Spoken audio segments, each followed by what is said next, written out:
At last week's Talmud class, Wes shared the riveting story of San Francisco 49ers' big bet that went awry and the unexpected triumph that mistake enabled.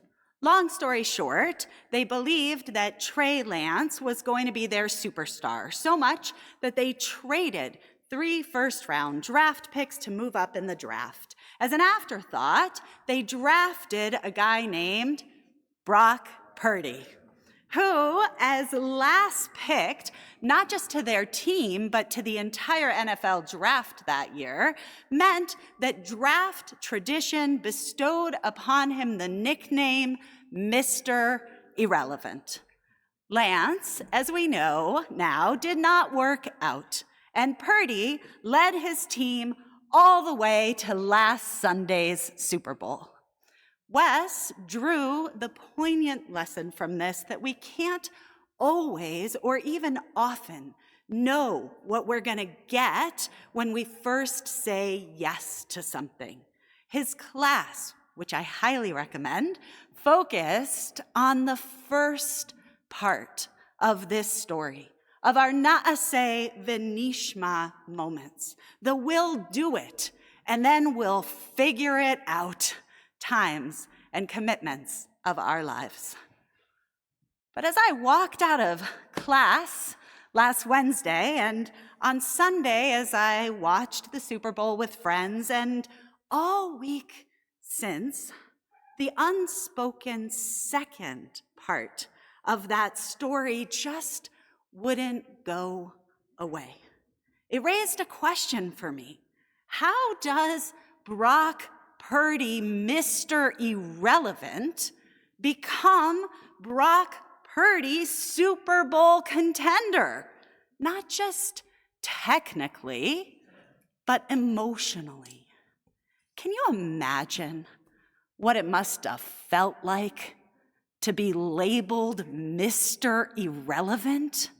To go to event after event as he did, just to be roasted.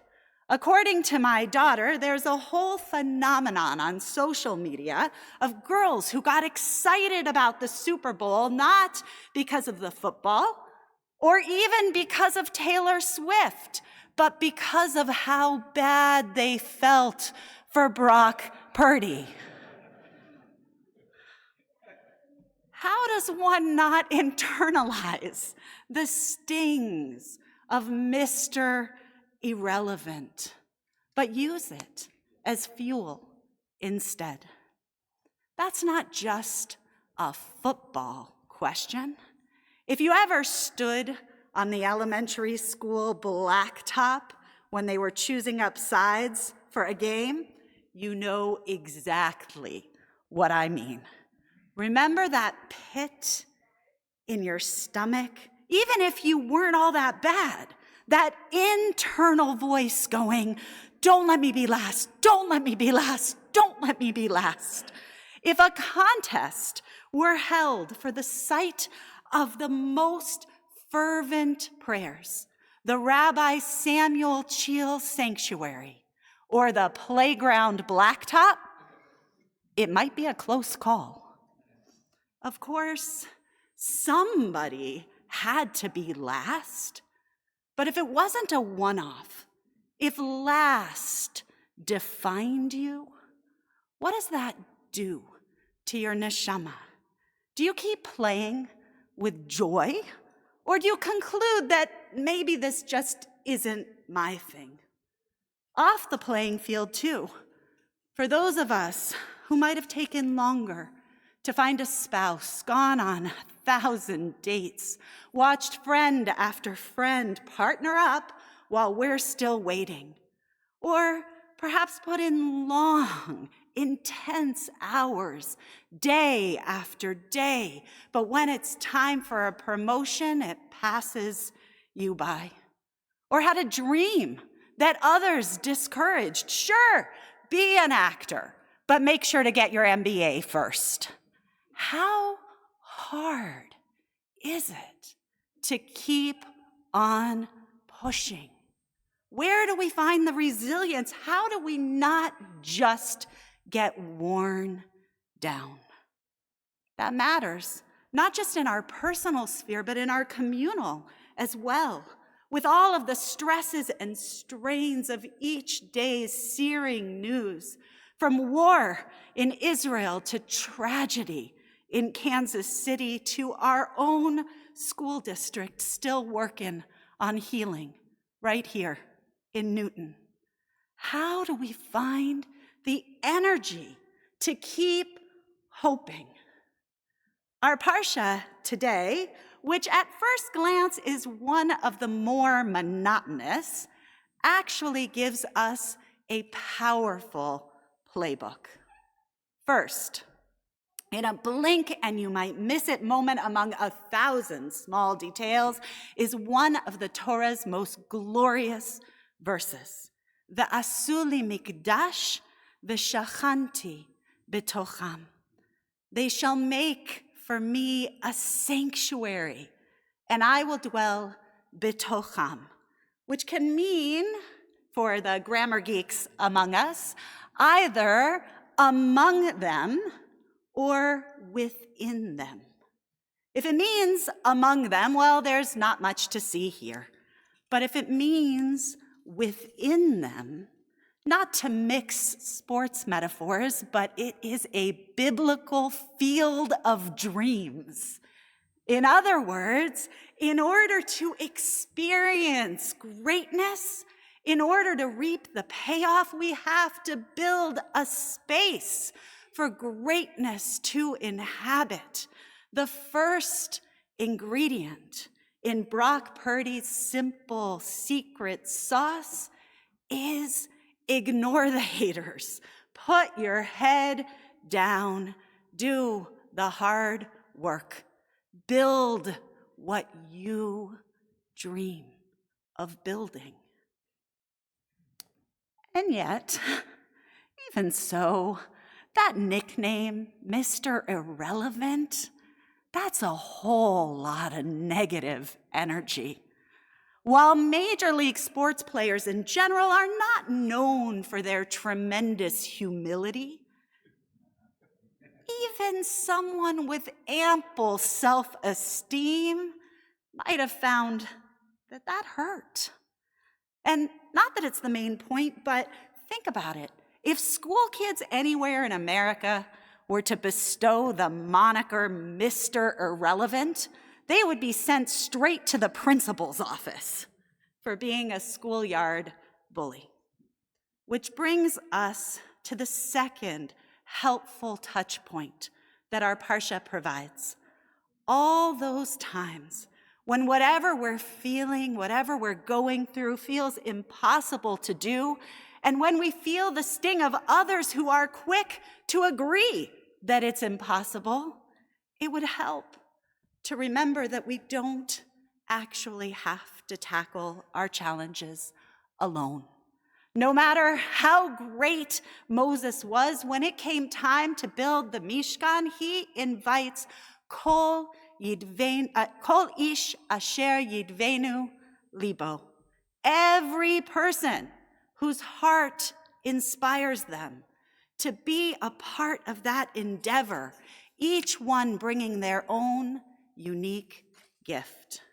And while it's certainly true there were plenty who were delighted to make Brock Purdy a punchline, there were also Yidvenu Libo, those who were ready to believe in him, to work with him, to dream with him.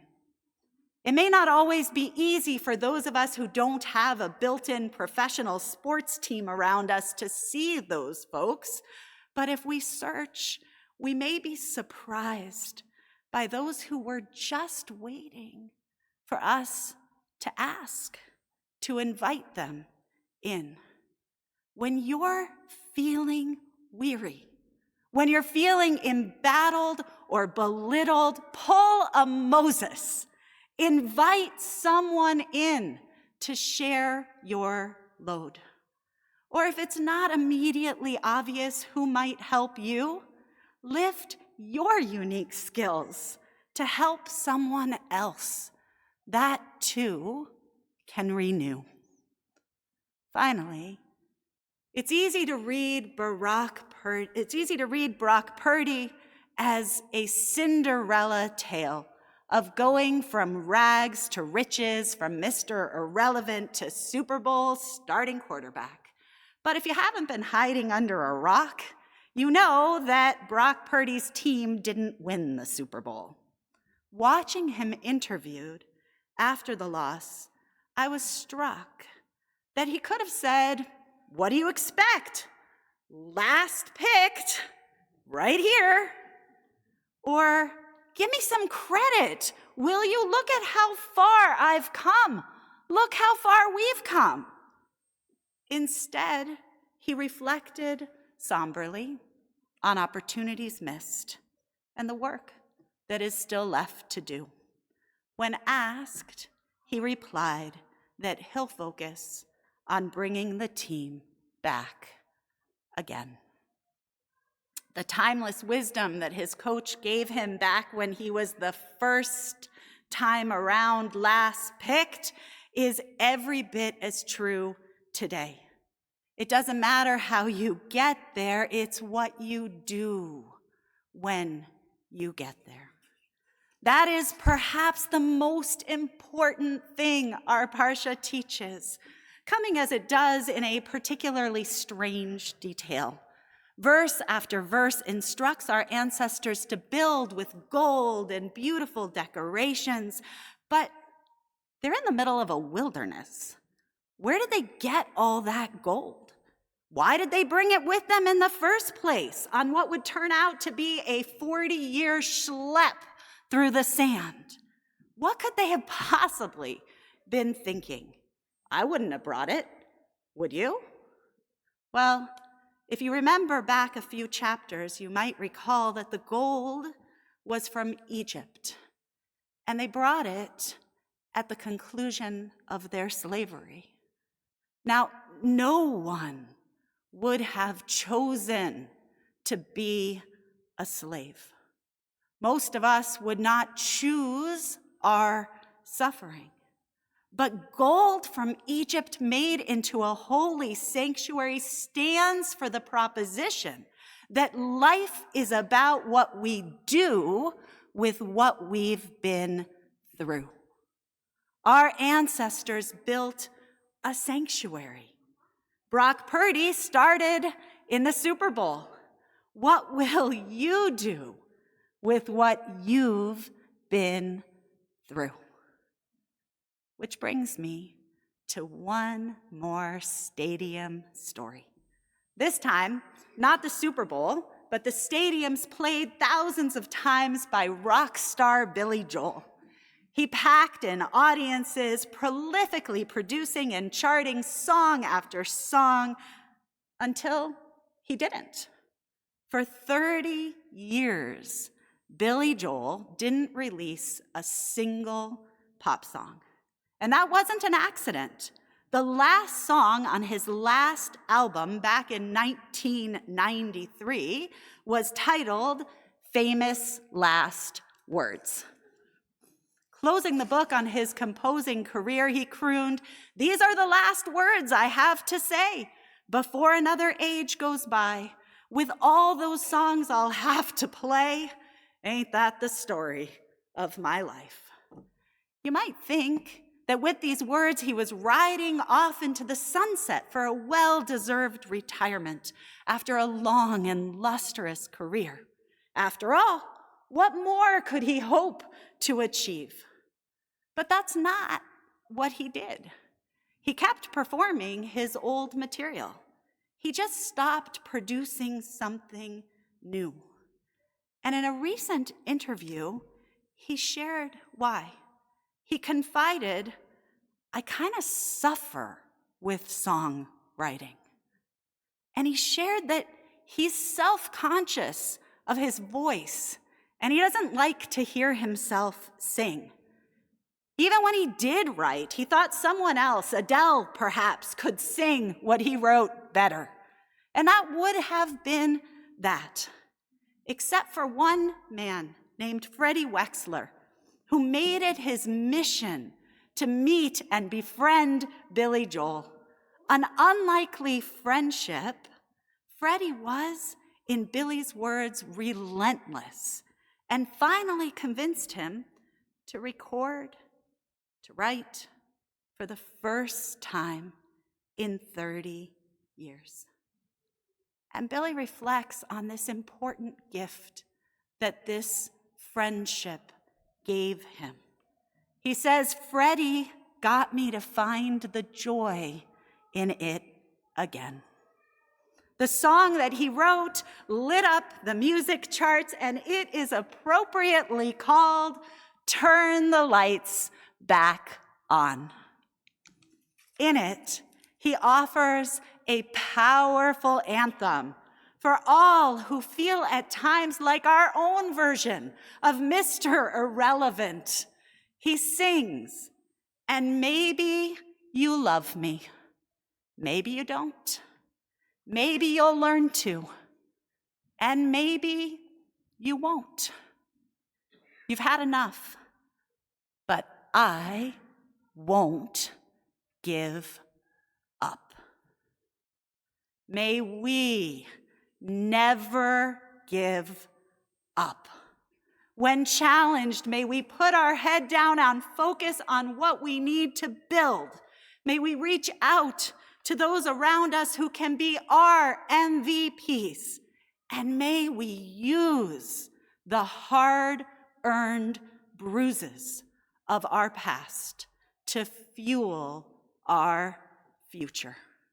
However you are, wherever you've been, whatever your dream, from the Super Bowl to the simple, our world needs you, especially now.